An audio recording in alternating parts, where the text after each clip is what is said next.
መረጃን ቀድሞ ማግኘትና መተንተን የአንድን ሀገር ሉዓላዊነት በሁሉም መስክ ለማረጋገጥ ያስችላል። ይህን እውን ማድረግ የሚያስችል ስራ እየሰራ የሚገኘው የኢትዮጵያ መከላከያ ዩኒቨርሲቲ ደግሞ ዘመኑ በሽቅድምድም ሊጨብጣቸው የሚሞክራቸውን ቴክኖሎጂዎች ጭምር በምርምር ለማበልጸግ የሚያስችለውን የላቀ ላቦራቶሪ መታጠቅ ችሏል።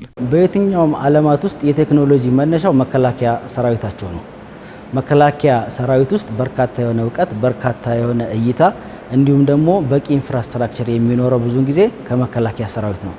ኢትዮጵያም የመከላከያ ሰራዊቷን አቅም ለማሳደግ እንደ ኢትዮጵያ መከላከያ ዩኒቨርሲቲ አይነት ህብረ ብሔራዊነትን ያቀፈ ተቋም ያስፈልገናል። በአሁኑ ጊዜ ደግሞ እንደምታየው ዓለም የደረሰበት አምስተኛው የጦርነት ዘርፍ የሳይበርና የኤአይ ቤዝድ የሆኑ ጦርነቶች ናቸው። ስጋ ለበስ ጦርነቶች እየቀነሱ ነው። የስጋ ለበስ ክንዋኔዎችን ደግሞ በሮቦቶች፣ በድሮኖች እንዲሁም ደግሞ ኤአይ ቤዝድ የሆኑ ቴክኖሎጂን በመጠቀም የበላይነትን መያዝ ግድ ይላልና ይሄ ላቦራቶሪ በእነዚህ ዘርፎች ላይ የላቀ ክህሎት መስጠት የሚችልና አገርን አንድ ስቴፕ ወደፊት ማሳደግ የሚችል ላቦራቶሪ ነው። በዚህ ሰዓት ላይ እንደ ዓለም ኢመርጅ እያደረጉ ያሉ የሴኩሪቲ ቻሌንጆች አሉ።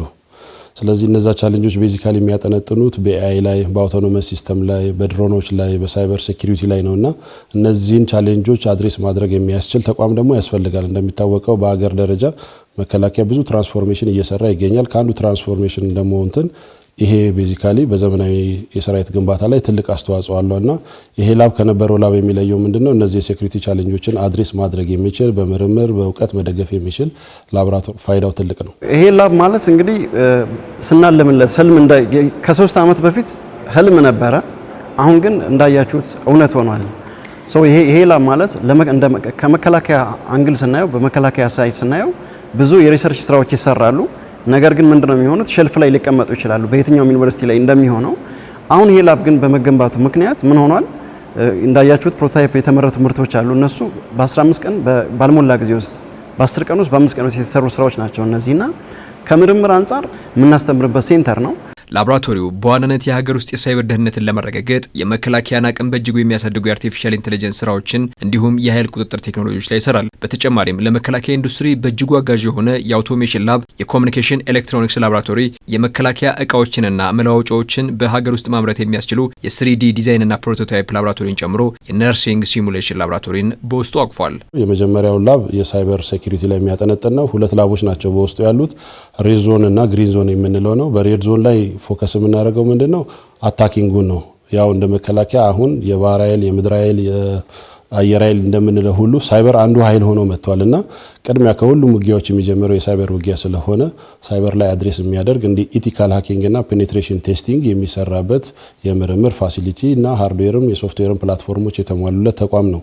ሁለተኛው የላብ ሴክሽን ደግሞ ግሪን ዞን የሚባለው ነው። አታኪንጉ ካለ ፕሮቴክሽን ሜካኒዝም ያስፈልገዋልና ስለዚህ ዊክ የሆነባቸውን የዳታ ሴኩሪቲ፣ የኔትወርክ አናሊሲስ፣ ቨልነራቢሊቲውን በደንብ አሰስመንት ሰርተን የፕሮቴክሽን አልጎሪዝም ዲቨሎፕ የሚደረግበት ሴክሽን ነውና ሳይበር ላብ ይሄንን ይመስላል። ይሄ ላቦራቶሪ በብዙ ዶላር ከውጪ ይመጡ የነበሩ እንዲሁም ደግሞ በሀገራት ፈቃድ ብቻ ይለገሰን የነበረ ስፔር ፓርትን እኛ በራስ አቅም ማምረት የሚያስችልና ቴክኖሎጂውን አዳፕት ማድረግ የሚያስችል አቅም መፍጠር የሚችል ላቦራቶሪ ነው ማለት ነው። ለምሳሌ መከላከያ በራሱ ብዙ ኢንዱስትሪዎች አሉት። እነዛ ብዙ ኢንዱስትሪዎች በአውቶሜሽን መሰራት አለባቸው፣ በአውቶሜሽን መታገዝ አለባቸው። ምርትና ምርታማነትን መጨመር አለበት። ስለዚህ አውቶሜት በመሆናቸው አንደኛ ከኮስት ዋይዝ፣ ሁለተኛ ከጥራት፣ ሶስተኛ ደግሞ የሰው ኃይልን አቅም ከማጎልበት አንጻር ብዙ ድርሻ አለው ማለት ነው። ለምሳሌ ይሄኛውን የ3D ፕሪንቲንግ ሲኤንሲ እና ፕሮቶታይፕ ፋብሪኬሽን ላብ ብናይ የትኛውንም ሰራዊቱ የሚጠቀምባቸው እቃዎች ሊሆን ይችላል ወይም ደግሞ የኮመርሻል በተለምዶ ለሲቪል ማህበረሰቡ ሊያገለግሉ የሚችሉ ፕሮዳክቶች በፕሮቶታይፕ ደረጃ አውጥተን ኢንኩቤት አድርገን አውጥተን ለተቋማት የምናስረክበት አንደኛው ሴንተር ነው። በተጨማሪም ደግሞ ሪሰርቸሮች ኢንኩቤት አድርገን ዲቨሎፕ አድርገን ለማውጣት የምንጠቀምበት አንደኛው መንገድ ነው። እነዚህ ሁሉ ዘመኑ የደረሰባቸውን ቴክኖሎጂና የምርምር ዘርፎች የያዘው የኢትዮጵያ መከላከያ ዩኒቨርሲቲ በዋናነት የኢትዮጵያን ሉዓላዊነት ዘመኑን በሚመጥን መልኩ ከማስከበር ባለፈ የዲጂታል 2030 ውጥኖችን ጭምር ለማሳካት የሚያስችል አቅምንም ፈጥሯል። አንድ ሀገር ሉዓላዊ ነው ብለን ለመናገር ከሌላ ሀገር ጥገኝነት ነፃ መሆን መቻል አለበትና ከጥገኝነት ነፃ ለማድረግ ደግሞ ስፔር ፓርቶችን፣ ሙሉ እቃዎችን እንዲሁም ደግሞ አስፈላጊ የሆኑ ዘመኑ የሚዋጀውን ቴክኖሎጂ መታጠቅ ግድ ይለናል።